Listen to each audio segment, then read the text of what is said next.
Well, Sammy, I'm coming to you. You are in town. Obviously, I'm going to be asking you what you intend to pick out of tomorrow's game. But before we do that, my producer has informed me that there's been a change, there's an update, and it's coming from Italy. And I was asking the question just before now, which teams will score first, the home teams or the away teams? But it looks like the away team is the one that is taking the lead tonight in Italy because Bayern have scored. And so in Italy, it is Juventus 0, Bayern 1. All right, so that's the update right there on your screen. Juventus, defending champions, I beg your pardon, losing finalists, are down a goal at home to Bayern Munich. That's what it looks vital. It will go for Bayern in that one. And it's already half-time at the Emirates. Already half-time at the Emirates, Arsenal and Barcelona still goalless. So there's everything to play for in the second 45 minutes of that game. But Juventus are down a goal at home to Bayern Munich. That's the quick update from the UEFA Champions League. Sammy,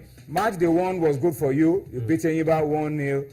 Tomorrow you are up against the surprise package. MFM, who went to Makurdi, beat Nasarawa United, continental campaigners for Nigeria, and you are up against them tomorrow. What are your expectations? What is the thinking amongst Rivers United?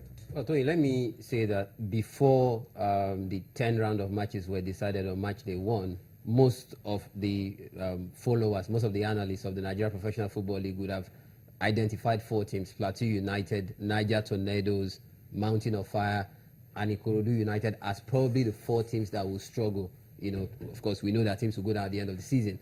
And we were in Port Harcourt during the Enyimba Rivers United match, monitoring proceedings between Nasarawa United and MFM, because we knew we were going to meet them on match day 2. And when the reports trickled in that MFM were leading by 2-0, I mean, we're pinching ourselves and thinking it was actually an error. But no, they actually held on. Yes, we know that Nasarawa United pulled the goal back midway into the second half, but then MFM got the victory that they deserve. I was actually speaking to the chairman of MFM, Joseph Godwin and Ian, forgive me, who has been doing an extremely marvelous job leading the team from the lower division, taking them to the Nigeria Professional Football League. So I think it's still very early days, but that result will boost their confidence level because they didn't just beat any team.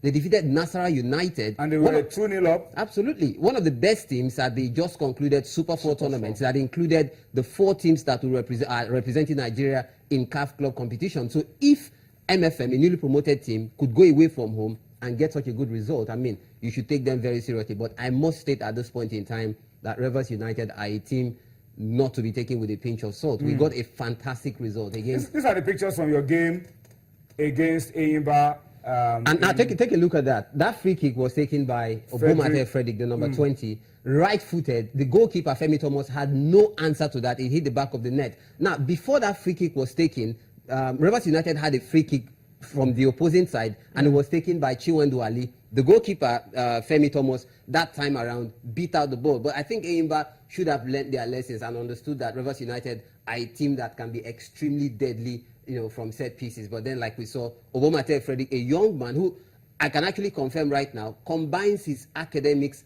with football as well. You know, and that's something we keep talking about because you have to, if you're a footballer, you have to think about life after football. You don't just concentrate on football. This young man is you know, studying to become an engineer.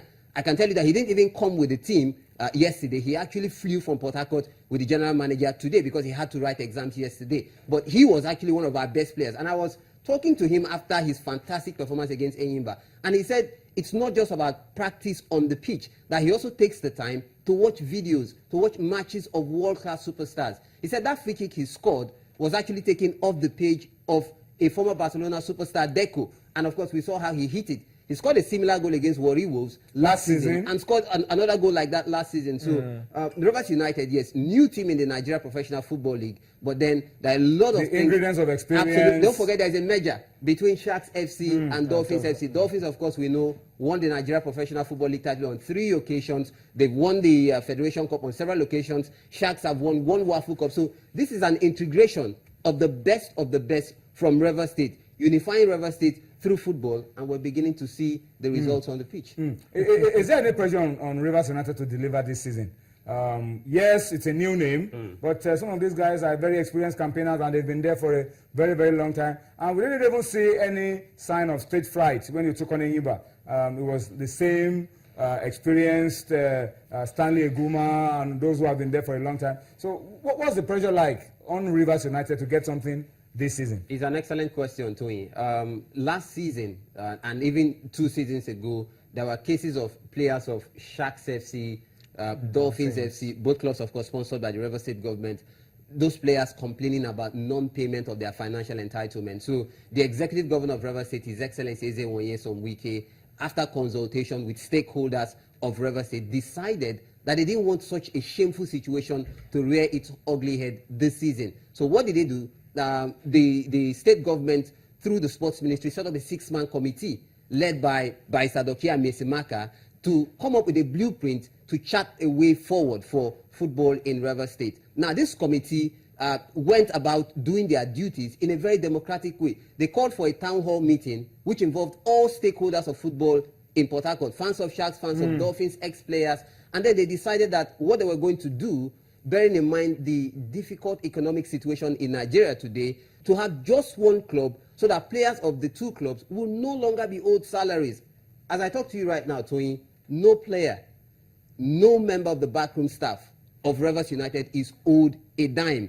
So, if a player is motivated, the footballers are motivated, they don't have any reason whatsoever not to perform. And we saw on match day 1, the result they got against the reigning champions, 7-time champions, Enyimba International. Now, back to your question, what is the target for Rivers United? Is it just to go there, make up the numbers and say, okay, we're a new club, we shouldn't have any pressure on us? I was talking to the commissioner just before I came to Lagos, and he said, the people of Rivers State actually want something from the club. I was speaking to the coach, Stanley Eguma, a few moments ago, and he said the people of Rivers State want something for the club. So the target is this. We may not win the league title this season, but we want to finish in the top 3 and can have something to give the people. Qualify for continental competition next season. So Rivers United may look new on paper, but I can tell you there are standards, there are things that we want to achieve at the end of the season. And what's that saying again? If you aim for the sky, you shoot higher than the rooftop. So there are targets for Rivers United. It's not just to go there to make up the numbers, but to get a continental ticket. So what's happening tomorrow? What are you getting tomorrow from the game against MFM? The philosophy of Rivers United is to play the same way wherever they play, be it home, be it away. And that's what we're going to see. Exactly. We're going for that win tomorrow at the Agege Stadium. So I'm sorry, Lagos Mountain of Fire fans who are coming to make all 3 points. Okay.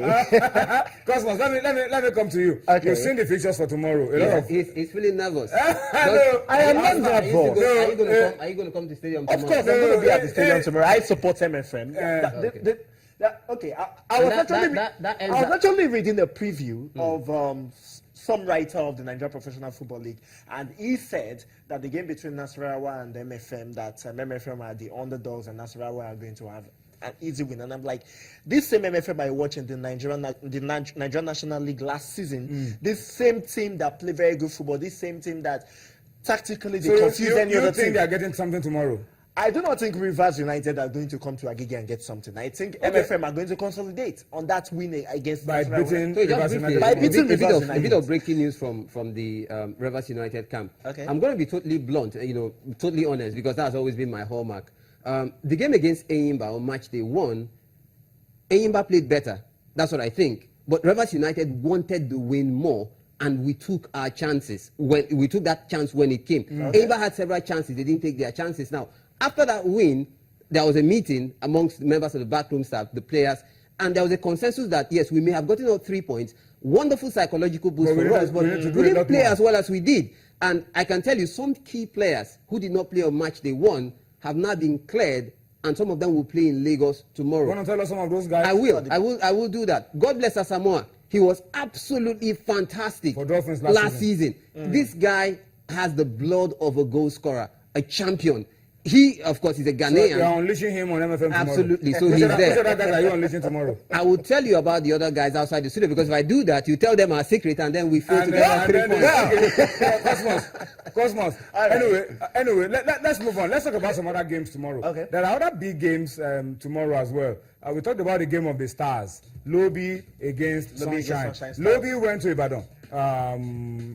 Match day 1, beat Shooting Stars at home. And Sunshine struggled against Aqua United in Akure. But this game is always a tough game. The general manager of Lobi, Mike Idoko was the pillar behind Sunshine when they were always playing on the continent. Yeah. So it's going to be an interesting matchup to see Lobby against Sunshine Stars tomorrow at the Aparaku Stadium. What are you thinking about? What do you expect from that game, Cosmos? It's really going to be a very tough game. I mean, Lobby Stars have gotten that energy boost. Yes, that morale booster is there. They went to the Lekon Salami Stadium against Shooting Stars. Yeah, you could say like poorly rated Shooting Stars if you ask me, but then they got the win there. And away win, and they posted it on Instagram and everywhere because they are happy. Now they're going to be playing at home against Sunshine Stars, and Sunshine Stars were pretty much one of the best teams last season, even if they went in the first round, even if they kind of lost focus and they couldn't qualify for the continent. So it's really going to be a very difficult one. Early days, yes, I do not know how to call it, but I'm going to say that the best team will win. Like he said, Rivers United wanted it more. It's going to take me a while to get used to Rivers United. Anyway, they wanted it more against Eyimba. So it has to do with the team that wants it more between Lobby Stars and Sunshine Stars. And let's see which one of the stars will outshine the other. Okay.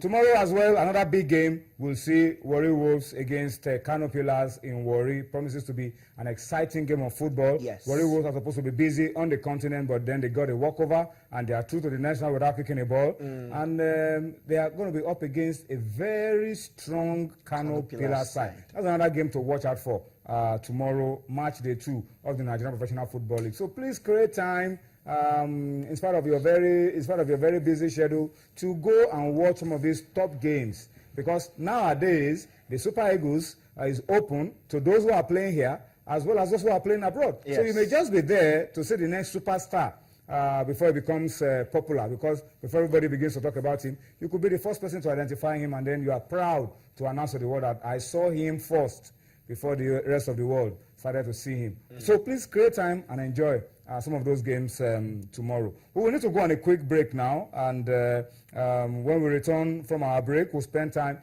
to talk about the elections that are coming up in the next couple of days. Prince Ali, one of the contenders for the FIFA presidential elections, is saying, let us put a hold on the elections. What do you make of it? We'll talk about all of that and more when we return. So we'll allow Cosmos to go. Yemi Adebayo will be joining us for the last part of Sports Tonight this Tuesday. Join us again.